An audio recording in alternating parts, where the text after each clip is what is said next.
그날 모세의 책을 낭독하여 백성에게 들렸는데 그 책에 기록하기를 암몬 사람과 모압 사람은 영원히 하나님의 총회에 들어오지 못하리니 이는 그들이 양식과 물로 이스라엘 자손을 영접하지 아니하고 도리어 발람에게 뇌물을 주어 저주하게 하였음이라.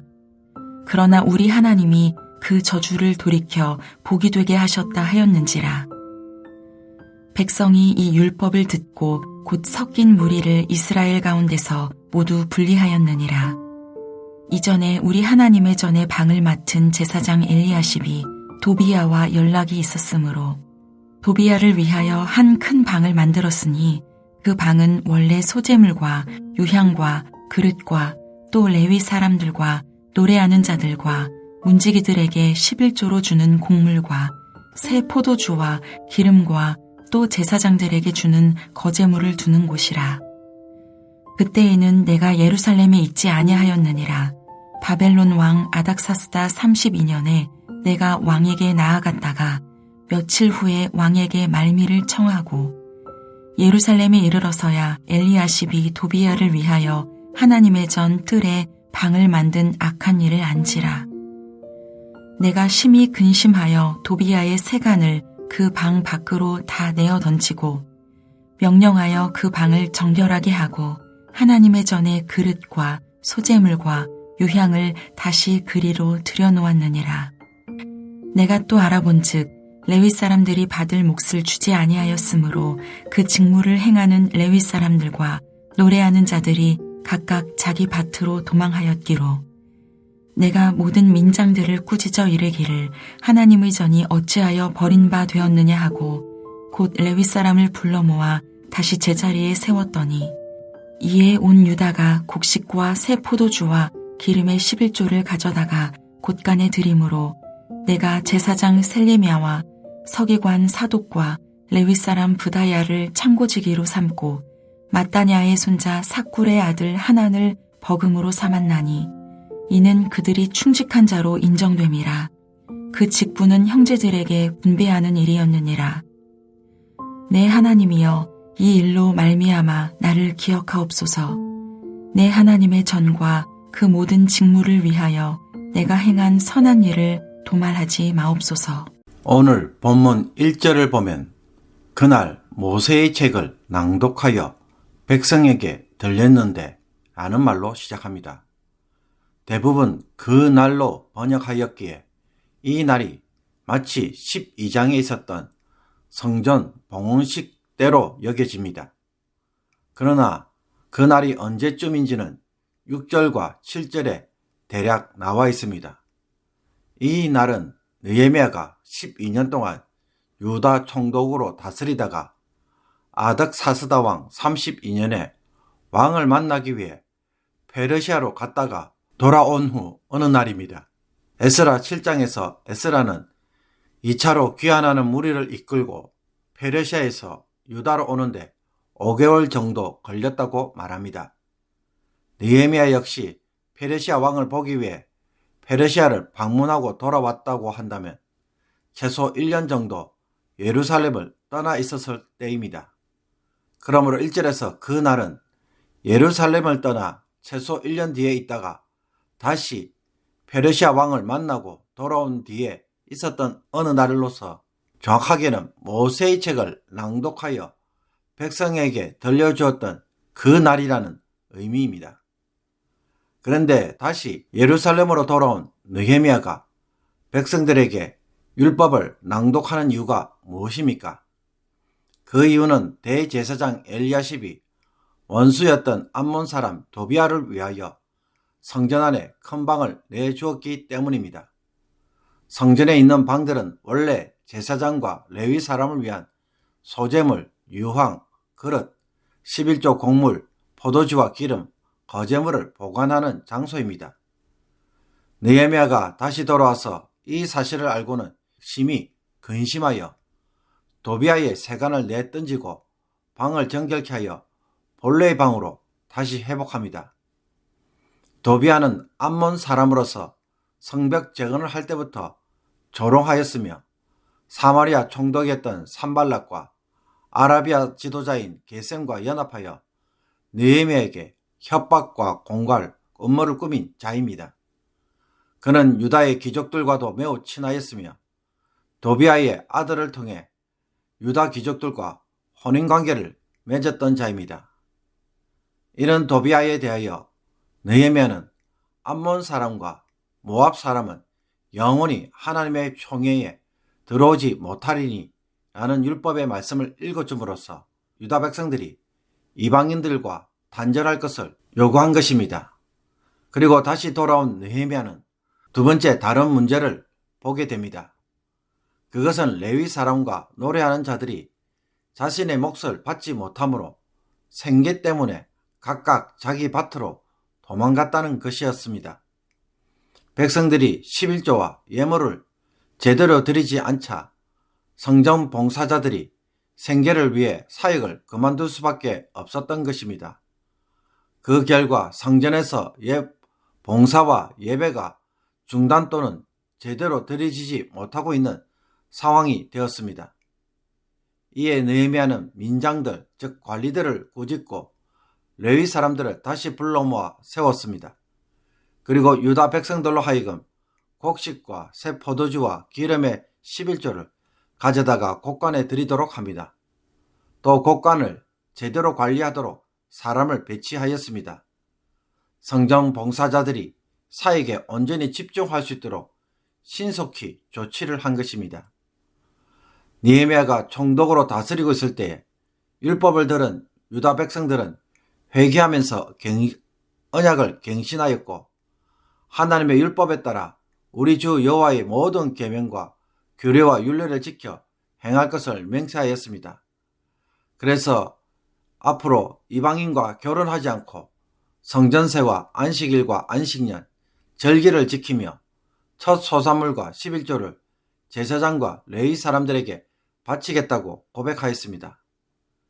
그러나 느헤미야가 잠시 떠나 있게 되자 유다 백성들은 신속하게 율법에서 떠나가는 모습을 보여주었습니다. 이방인이 성전을 출입하고 첫 소산물과 11조를 제대로 드리지 못하므로 성전 예배가 중단되었습니다. 내일 본문을 보면 안식일도 제대로 지키지 않았으며 이방인과의 결혼도 당연하게 행하였습니다. 대제사장 엘리야십의 손자가 호른 사람 산발랏의 사위가 되므로 느헤미야는 그를 쫓아내야만 했습니다. 그러므로 느헤미야와 에스라가 율법을 따라 살 것을 요구할 때는 언약 백성으로 살았지만 율법이 더 이상 강조되지 않자 금방 불순종의 삶으로 돌아갔습니다. 여기에 대하여 느헤미야는 율법을 다시 들려주므로 율법에 순종하는 백성들이 되게 하였습니다. 사람은 하나님의 말씀이 늘 귀에 들려지지 않으면 자기 생각, 자기 방식으로 금방 되돌아갑니다. 유다 백성들은 이전에 이방인들과 단절하겠다고 눈물로 결단하였으며 회개와 부흥을 경험하였음에도 불구하고 시간이 지나자 힘해지고 과거로 돌아갔습니다. 믿음의 삶이라는 것은 한 번의 결단, 한 번의 은혜 체험으로 세워지는 것이 아닙니다. 날마다 느헤미야처럼 율법을 귀에 들려주고 말씀으로 늘 자신을 살피지 않으면 사람은 한순간에 변질될 수가 있습니다. 우리의 본성은 고무줄과도 같다는 것을 늘 기억해야 합니다.